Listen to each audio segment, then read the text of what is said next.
assuming this works, I've broken out these three selections, but I think we're only going to get to two. One is focused more on this idea of culture, and it's just some excerpts of people talking that can give us a little bit of insight into this concept. The first voice you're going to hear is Andy Farmer of Northeast Vine Supply in West Paulet, and talking about the culture of his family growing up. The second voice is a man named Mohammed Abdi. He's Somali Bantu. He came to the U.S. as a refugee. At the time of this recording, he was, I believe, the director of the Association of Africans Living in Vermont. He talks a little bit about assimilation and youth. A man named Ramiz Miljanovic, and Ramiz came here from Bosnia, also as a refugee, and he talks a little bit about one of his first experiences upon arriving in Bari. Bari was a bit of a head trip for him because he came here from Germany. He's like, what the heck? And finally, a woman named Catherine Duclos, who was born in the early 20th century, grew up on a farm in Braintree. And Catherine's story, I just like Catherine's story in this case because it provides an interesting contrast to expectations, I think, for what's appropriate. And, okay, good. I'm going to see if this works. You all ready? I was raised to a large degree by my mother's Italian-American family in New Jersey. And hanging out with my grandpa specifically, you know, I remember, like, I'd eat a plum with him, and I'd go out in the front yard, and I'd plant that plum pit. And, you know, I remember when I was probably 5 or 6 years old, and he gave me a glass, and he said, have your grape juice with your soup for lunch. And my mother walked in, because her school was across the street from the house, and I remember her getting into this thing with my grandpa. Apparently it wasn't grape juice, it was a little glass of wine, you know?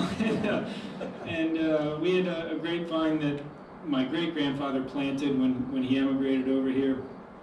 And our large extended family kind of all hung out underneath this big grapevine too. And I didn't realize how unique it was until I started to move around a little bit, you know, my teenage years, and realized that other people didn't eat meatballs for breakfast on Sunday morning, sort of thing. But food was always very central to it. But grapes, outside of that arbor that I grew up under, which nobody ever took care of, and we just ate the fruit off of it. You know, I never had any training in grapes, wine. Fine wine was not a part of our family's culture. It was homemade wine, and if it had gone bad, they'd mix it with cream soda, so they didn't have to dump it down the drain. You know, and beer, and you know, that's what was around me. So this is like a whole new direction, doing the grapes specifically in Vermont and cold climates, and yeah, but I guess there's connections that are valuable to me in a way. Yeah. I have a little story I always tell everybody. When we moved with Summer Street, Berry, we only buy bread. By bread. And I know German pretty well. I can't say I speak German really good, but I go in the store in Grand Union, used to be Grand Union there, start to speak German. Everybody look at me so, what the heck, what is country, nobody speaks German here. And I go 3 times in and out, I didn't know how to buy bread. I was afraid that, you know, somebody will ask me something, and I don't know what to say. And I said my wife, and she said, no, that's your job. And I go, and finally I buy bread, and find out it's terrible. Of course I didn't know buy right. And, you know, that cultural shock. So that is what we want to teach young kids, to understand the value of their culture, and also not just for their culture, we want them also to integrate into American culture so they can be successful. So that is not total assimilation, but to integrate. That's what we focus on. My own vision as a father and also a community leader is what I want to see is a community that can work side by side with the American community, but not to assimilate into that culture. I don't want to see people forgetting or not speaking their own language, and I don't want to see people leaving their own culture into another culture. because that piece is very important in me, and that's my vision, to keep everything neutral, not on this side 100% and not on this side 100%, but in the center where you can have your Somali Bantu face when you come to the community elders or in the community. But when you go out, we want also someone to be successful.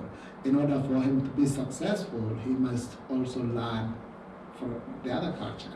So that is what my vision is. And cider, that's another thing that you don't see today.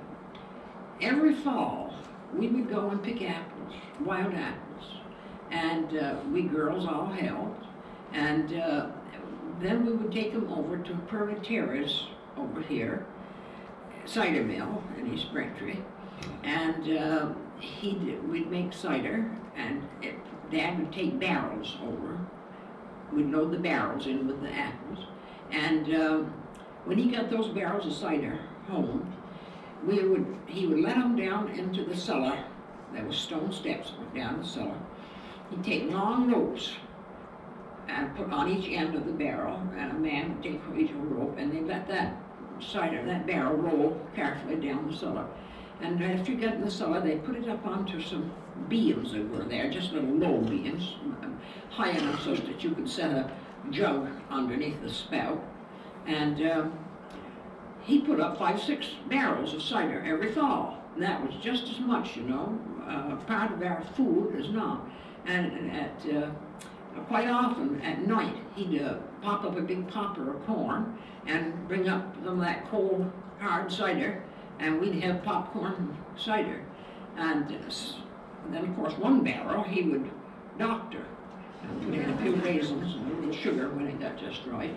And that would be something special that the men drank. We didn't have any of that. Just plain hard cider we kids had.